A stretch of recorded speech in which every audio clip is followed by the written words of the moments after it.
இன்றே டவுன்லோட் செய்து உங்கள் ஃபேவரட் ஷோக்களை என்ஜாய் பண்ணுங்க. அப்பாவோட போன் இங்க எப்படி இருக்கு? மீனா, மரியாதைய உண்மையை சொல்லு.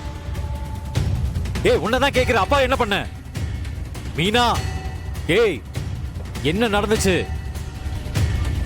ஏய், இப்ப சொல்ல போறியா இல்லையா?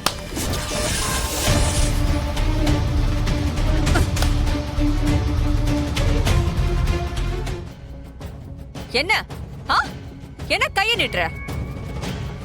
பதிலுக்கு நான் கைய நீட்டினா என்ன ஆகும்னு தெரியும்ல.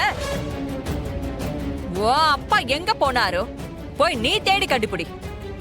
அத விட்டுட்டு என்கிட்ட அதிகாரம் பண்ணிட்டு இருக்க. இது ஏன் வீடு.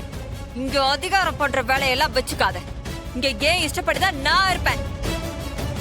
எனக்கு விரோதமா இருக்கிறவங்க யாருக்குமே இந்த வீட்டை இடமே கிடையாது. ஓ, அப்போ எங்க அப்பாவை ஏதோ பண்ணி நீ வீட்டை விட்டு துரத்தி இருக்க. சொல்லு. இதுக்கு மேல ஏதாச்சும் கேள்வி கேட்ட புருஷன் கூட பார்க்க மாட்டேன். கொன்னு புதைச்சிருவேன். வந்துட்டான் மிரட்டுறதுக்கு. உன்னை இவ்வளவு நாளா விட்டு வச்சதே பெரிய விஷயம். போடா.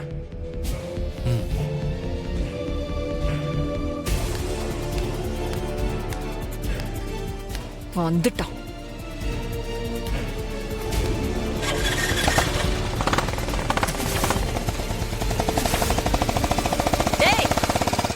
வாங்கடா.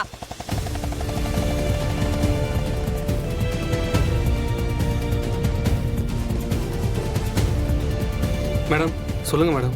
நீங்க 2 பேரும் கிளம்புங்க. மேடம் அங்க போயிட்டா உங்க சேஃப்டிக்கு. ஏய், எனக்கு என்ன பாத்துக்க தெரியும். கிளம்புங்க. வாடா.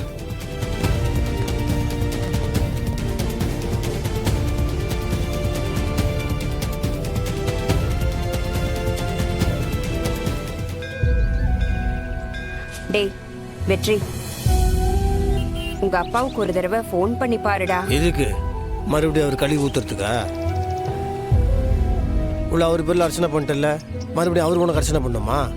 இல்லடா, அந்த வீட்ல இருந்து வந்ததுல இருந்தே எனக்கு மனசு ஒரு மாதிரி படபடனே அடிச்சுக்குதுடா. ஏன்? அவருக்கு ஏதோ ஆபத்து வர போற மாதிரி எனக்கு தோணிக்கிட்டே இருக்குடா. ஏமா நீ வேற? அத்தை, அதான் அந்த மீனாட்சி கூடவே இருக்கால, அவ இருக்கிறத விட பெரிய ஆபத்து வேற என்ன இருக்கும்? அதான் உங்களுக்கு அப்படி தோணுது. டேய் வெற்றி, நீ ரொம்ப யோசி. என்னண்ணா? டேய் கதிரு, அம்மா என்னடா என்னாச்சு? ஏன் இப்படி மூச்சு இறக்க ஓடி வர? என்னண்ணா ஏதாவது பிரச்சனையா? அதான்டா, அப்பா வீட்ல இல்ல. எல்லா இடத்துலயும் தேடி பார்த்துட்டேன். போன் அடிச்சு பாரு. போன் வீட்ல கிடக்குது. போன் வீட்ல இருக்கா? ஐயோ மாமா, ஏதாவது கட்சி மீட்டிங் இருக்கா? இல்ல துளசி, அப்பா ஏதோ பிரச்சனையில மாட்டிட்டு இருக்காருன்னு மட்டும் தெரியுது. அது மட்டும் இல்ல, என் பொண்டாட்டியோட நடவடிக்கை பேச்சு எதுவுமே சரியில்லை. அது சரி, இதெல்லாம் நீ ரொம்ப லேட்டா கண்டுபிடிச்சிக்கிற. முடிகிற நேரத்துல எதுவும் தெரிஞ்சுக்கிட்டிய? டேய், அவ மேல எனக்கு ரொம்ப நாளாவே டவுட் இருந்ததுடா. ஆனா இத்தனை நாளா பம்பிட்டு இருந்தவ இன்னைக்கு என்னமோ திமிரா பேசுறா.